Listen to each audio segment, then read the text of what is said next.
Kaos was recently released on Netflix, and this is a show that I really didn't know what to expect before putting it on for the first time, but I can quite happily say that this is one of the freshest shows to land on the platform in a long while. Focused on Greek gods and the feuds that they had with one another, we saw themes of belief systems, a focus on love, betrayal, and the afterlife all coming out in this dysfunctional family that were essentially immortal. With an ending that definitely set up a second season, let's jump into the video and break down all that there was to take away from it. Here is Kaos ending explained and review. Just to let you know, this video will contain spoilers. The ending explained. The ending of Kaos was focused on all of the lies being unraveled and the prophecies being fulfilled after the fates were destroyed by Zeus. The prophecy, a line appears, the order wanes, the family falls and chaos reigns, was the very thing that Zeus was paranoid about following him discovering a line on his forehead. He feared the chaos that was potentially going to ensue following him reading that, and by the end, chaos did reign and he lost his powers and fell. However, as the fates said, a prophecy is only really true if you choose to believe it, and with Zeus following it and chasing it and acting because of what he read, that's why it ultimately happened. Let's first start by looking at Riddy. Riddy found herself being killed in the first episode of the show and awoke in a place called the Underworld. This was essentially an afterlife, and following them being killed, if you were buried with a coin, you were then able to go through what was called the Frame, with the intention of being given a life that was better than the one you had before. This is due to being loyal to the gods. However, as we saw during the ending, it was all one big lie. The Frame didn't renew people. It instead sent them to the nothing, where their souls were consumed, and it was fed up the fountain where Zeus drank the water from it, something which allowed himself and the other gods to stay immortal. However, people back on Earth didn't know this and were devoting their lives to the gods due to this promise. Once this was found out, this is what caused Riddy to want to go back to Earth, even though she was in love with Caneus, because she wanted to change the way that people lived their life. Life was for the living for one time only, and she wanted to get that message across so people would stop worshipping the gods and believing that things would be better on the other side. As well as that, there were too many souls being consumed in the nothing because Zeus was going on a killing rampage, which was causing it to get overrun. Something which showed the hatred and greed that he had for the mortal humans. With Riddy parting ways with Orpheus, even after he saved her life and went further than any mortal has ever done before, she saw Cassandra when she returned, and she said that she was a prophet and that Riddy now was too, meaning that maybe she can now see the death that will strike people before it does. In terms of Caneus, we saw that he gained the ability of being able to put the souls of the people that had them removed in the nothing back into them, almost regaining life in the underworld.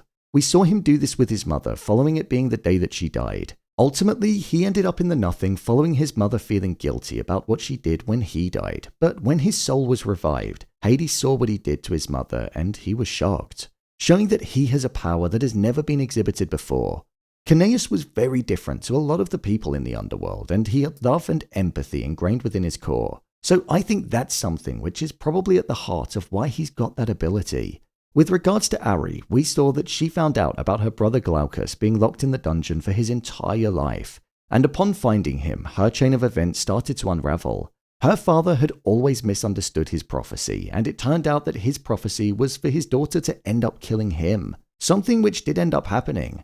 This is what led to Ari essentially becoming ruler, and in her new position of power, she was going to ally with the Trojans and to try and make things right, doing the complete opposite to her father.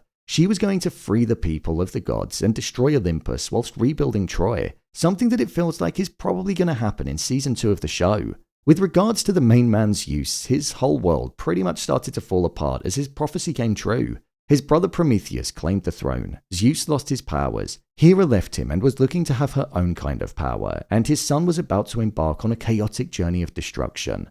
Zeus was an evil individual that only cared about the power that he had, not the people that worshipped him or even his family. He was claiming everybody was taking from the fountain, when in reality it was him who was drinking it all. Zeus didn't even believe in love, he was a selfish person. With Zeus being stripped of his powers and being the god that everybody is now against, and with the underworld most likely gaining more souls, which means that the fountain will dry up, Zeus will most likely no longer be immortal, and the people on Earth might even come to their senses too, with Riddy being there. My review of the show. I thoroughly enjoyed this show. I thought it was light-hearted where it needed to be, especially when it was focused around Zeus, but the way that it delved into the topic of how belief systems can be something that people believe in with no true definitive proof was an interesting angle for the show to go down.